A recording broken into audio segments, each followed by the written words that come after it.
Hey sports fans, Coach Nick here, and welcome to B-Ball Breakdown and Aloha from Hawaii, where we continue our coverage of the NBA Finals on my vacation.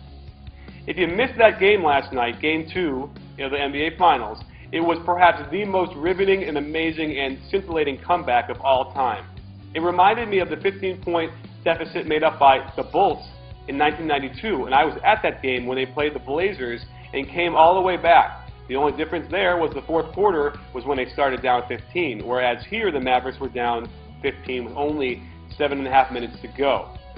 I also did a recap today, an analysis on the Nuño Raheel Show in Houston. Definitely check it out because I'm doing it after every game, and it's been a great time so far, so shout out to those guys. Let's look at some of the awful turnovers the Mavericks committed during the game, which led to the 15-point lead by the Heat. Now just be careful, I'm warning you now, they're pretty ugly, so if you have to turn your head away, I understand. Here, Marion just fumbles the ball away, no defense required. On the inside-out dribble, he takes it a little too seriously, and the out means out of bounds. Page travels here, no call, so there's one turnover they missed. And when he gets the ball back around, look how tentative he looks. He looks unbalanced, and he just throws perhaps one of the worst passes you can ever make across the court. And Terry just dribbles the ball around the screen and just gives the ball up. And here comes Dwayne Wade sprinting and gets a dunk. After firing up Synergy Sports and looking at all the Maverick turnovers, I realized that 11 of the 18 turnovers had nothing to do with the Heat defense. It was simply the Mavericks giving the ball away. So you might ask me, Coach Nick, how the heck did they stay close throughout the rest of that game? Well, in between those terrible turnovers, they were playing good defense and getting their own transition baskets.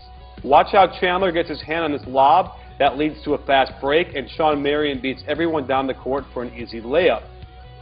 Here, watch how Dwayne Wade falls asleep for 2 steps. Way too slow to get out on Stevenson, and he hit a number of three-pointers that were all very crucial. So let's get back to the last 6 minutes of this game, because this is where the whole comeback started. Let's not forget how the Heat angered the basketball gods when Dwayne Wade made the three-pointer to go up by 15, and you saw him hold his follow-through for a long time, and then Dwayne Wade and LeBron James were celebrating as they walked by the Dallas bench. And I know it angered a number of the Dallas players, so finally that anger turned into intense play, something they had been lacking the entire game. Let's start by looking at the Heat defense. The entire defense collapses on Dirk, notably Chalmers, leaving Terry to go all by himself along the baseline. Dirk hits him with a great pass, wide open, easy shot. It appears that Spoelstra put in a new wrinkle in the offense again, and here Haslem and Bosh are both confused as to what they're supposed to be doing, and so is Chalmers, who's standing around the corner, doesn't come up. When they finally get a pass over to Wade, he doesn't take a shot in the lane, and Chalmers bursts up a long shot with the shot clock winding down. Long rebound, Terry leaks out, wide open layup. Another problem with this play, watch LeBron James, who's supposed to get back. When Terry leaks out, he gets nowhere in position to stop that layup, and as a result, they get a score. The Heat finally run a good play, sending LeBron all the way around with a series of screens. He gets right to the basket and lets the rim reject him with nobody touching him. Awful choke. With only 5 seconds to go on the shot clock on the out-of-bounds play, LeBron misses Wade, who was open going to the corner, throws it to Chalmers. Watch how Bosh stands around on that drive by Chalmers instead of sliding in. He's not ready for the pass and bricks that shot. First, notice how LBJ will help out on Dirk, making him slow to recover on Marion. And now look at the wrestling move that Chandler puts on Anthony to stop him from helping out on that layup. An old veteran move. Chalmers really hurts them on defense here. He's guarding Jason Kidd, and when he gets a screen, he stays with him for a second, but then inexplicably runs away to watch Terry, leaving Kidd wide open for a 3. And here's where the choke started happening on offense. LeBron dribbles the ball for 15 dribbles in the front court. There is no movement, no play, and he's left to try and go one-on-one against a pretty good defender in Marion and takes a very difficult shot that misses. Finally, the Heat comes down and run a nice offensive set. Dribble pitch to Wade on top, pick and roll. Bosh gets great position down low, and then just chokes as he goes to the basket and dribbles the ball out of bounds. In a great piece of offense by the Mavericks, they do a double screen for the ball, and that lets Dirk get open because the hedger would have been rotating over to get him.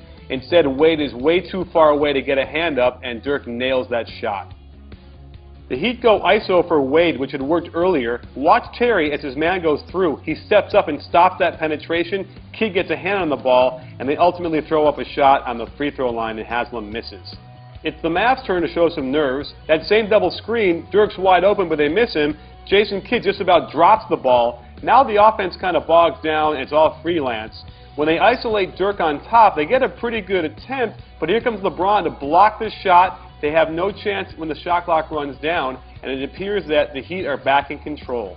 And here's the play that pretty much decided the game.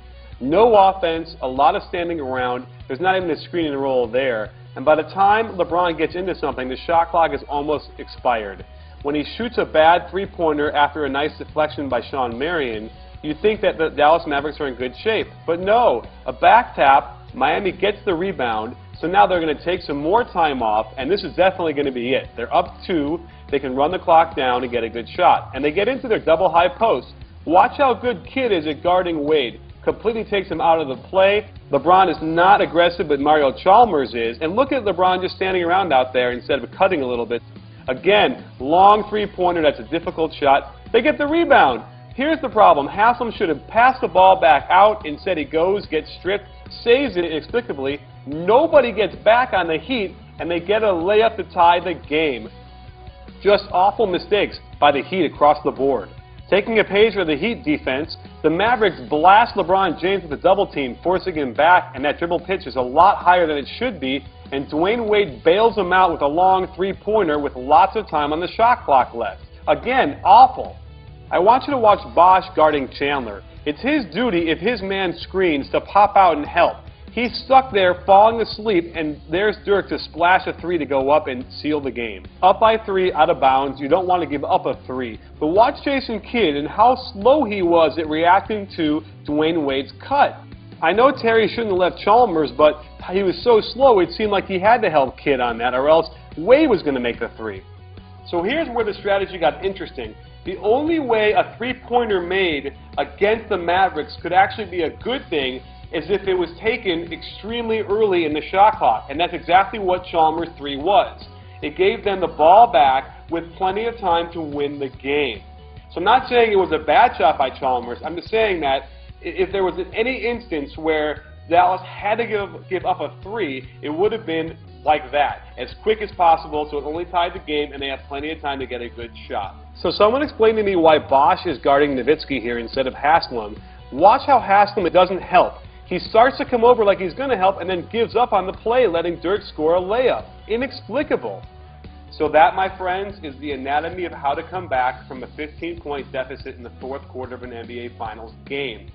I got to tell you, it looks like the Heat really screwed the pooch on this one, because they just continually broke down and mistake after mistake, and the Dallas Mavericks were more than happy to take advantage of those mistakes, and they're going to kill you if you keep doing that.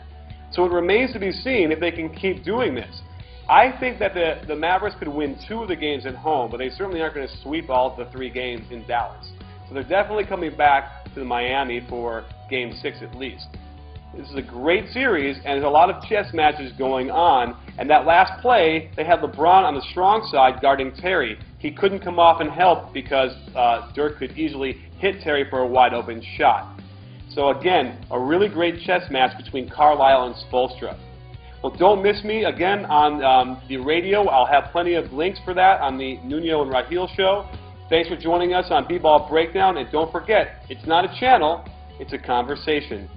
You in?